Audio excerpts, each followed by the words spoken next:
হাসরের ময়দানে যেভাবে পরিষ্কার করে আল্লাহ তাআলা মানে গুনাহগার বান্দাদেরকে দেখায় দিবে ফেরাউনদেরকে, দুনিয়াতেও আমাদের কাছে গণমাধ্যমের রিপোর্টে হাসিনা এবং হাসিনার যারা এই যে টিস্যু পেপার আছে এদের সবার আমলনামা পরিষ্কার।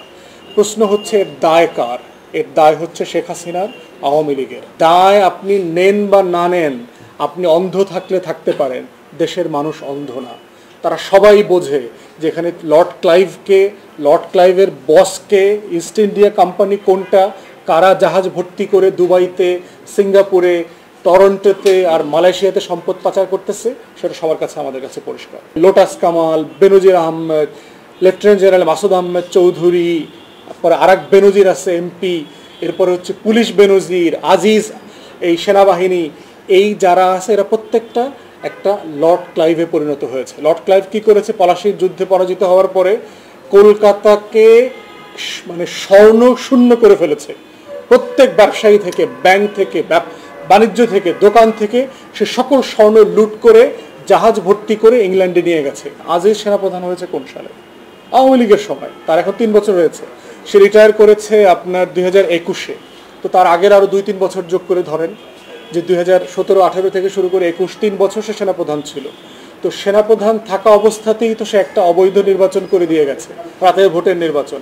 সেনাপ্রধান থাকা অবস্থাতেই আল জাজিরার যে ডকুমেন্টারি প্রকাশিত হয়েছে, all the prime ministers man, এইটা পাবলিশ হয়েছে, ডকুমেন্টেড হয়েছে। সেনাপ্রধান থাকা অবস্থায় আমরা দেখেছি যে ওনার ভাইদের ক্রাইমগুলো বারবার আসছে, যে খুনের আসামি কিভাবে প্রেসিডেন্টের কাছ থেকে ক্ষমা নিয়ে যাচ্ছে তাই নাম পরিবর্তন করে পাসপোর্ট বানিয়ে বিভিন্ন দেশে থাকার ব্যবস্থা করেছে। এই সবগুলো জিনিস হয়েছে তো আওয়ামী লীগের আমলে। অতএব যতই সে তার গুনাহ এবং অপকর্ম অস্বীকার করবার চেষ্টা করুক, আমলনামা হাসরের ময়দানে যেভাবে পরিষ্কার করে আল্লাহ তাআলা মানে গুনাহগার বান্দাদেরকে দেখায় দিবে ফেরাউনদেরকে, দুনিয়াতেও আমাদের কাছে গণমাধ্যমের রিপোর্টে হাসিনা এবং হাসিনার যারা এই যে টিস্যু পেপার আছে এদের সবার আমলনামা পরিষ্কার। প্রশ্ন হচ্ছে এর দায় কার? এর দায় হচ্ছে শেখ হাসিনার, আওয়ামী লীগের, অনির্বাচিত সরকারের। যেই সরকারটা গত 15 বছর থেকে বাংলাদেশকে দখল করে আছে ঔপনিবেশিকদের মতো। এটা একটা দখলদার সরকার আমরা বলছি, এবং দখলদার এর আগেও আমরা দেখেছি। ব্রিটিশ কলোনিয়ালিস্টরা 190 বছর দখল করেছিল। আওয়ামী লীগ সরকারও গত 15-16 বছর থেকে এই দেশটাকে দখল করে আছে। দখলদারের ভিতরে পার্থক্য কি? ব্রিটিশের বাচ্চারা হচ্ছে ইউরোপ থেকে আসছে, 7000 মাইল থেকে দূর থেকে আসছে, ওদের গায়ের রং সাদা ছিল। আর আওয়ামী দখলদারদের চরিত্র হচ্ছে ওরা এই মাটির সন্তান, ওদের গায়ের রং আমার আপনার মতোই আর কি। অতএব কিন্তু কাজ একই রকম। এরা প্রত্যেকটা এক একটা লর্ড ক্লাইভে পরিণত হয়েছে। আওয়ামী লীগের প্রত্যেকটা এমপি, মন্ত্রী, এই যে লেবার মার্কেট থেকে লোটাস কামাল, বেনজির আহমেদ, লেফটেন্যান্ট জেনারেল মাসুদ আহমেদ চৌধুরী, তারপরে আরেক বেনজির আছে এমপি, এরপরে হচ্ছে পুলিশ বেনজির, আজিজ, এই সেনাবাহিনী, এই যারা আছে এরা প্রত্যেকটা একটা লর্ড ক্লাইভে পরিণত হয়েছে। লর্ড ক্লাইভ কি করেছে? পলাশির যুদ্ধে পরাজিত হওয়ার পরে কলকাতাকে মানে স্বর্ণ শূন্য করে ফেলেছে। প্রত্যেক ব্যবসায়ী থেকে, ব্যাংক থেকে, বাণিজ্য থেকে, দোকান থেকে সে সকল স্বর্ণ লুট করে জাহাজ ভর্তি করে ইংল্যান্ডে নিয়ে গেছে। 2টা জাহাজ ভর্তি করে সে লন্ডনে স্বর্ণ নিয়ে গেছে। আজকের একই রকম দেখেন এই লর্ড ক্লাইভের যে বংশধররা আছে আওয়ামী দখলদারদের মধ্য থেকে, ওরা একইভাবে দেশের সম্পদ লুট করে বাহিরে নিয়ে যাচ্ছে।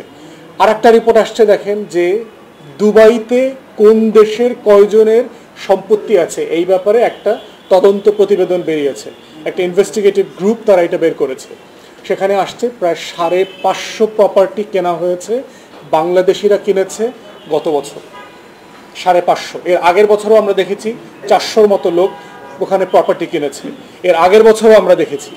তাহলে দেখেন এই যে লর্ড ক্লাইভ একের পর এক, আপনি দেখেছেন যে সামিট গ্রুপের যিনি মালিক, অন্যতম মালিক আজিজ খান, ফোর্বস ম্যাগাজিন পৃথিবীতে সবচেয়ে ধনী লোকদের তালিকা করে, সে আজিজ খানের নাম ওই ধনী লোকদের তালিকাতে আসছে।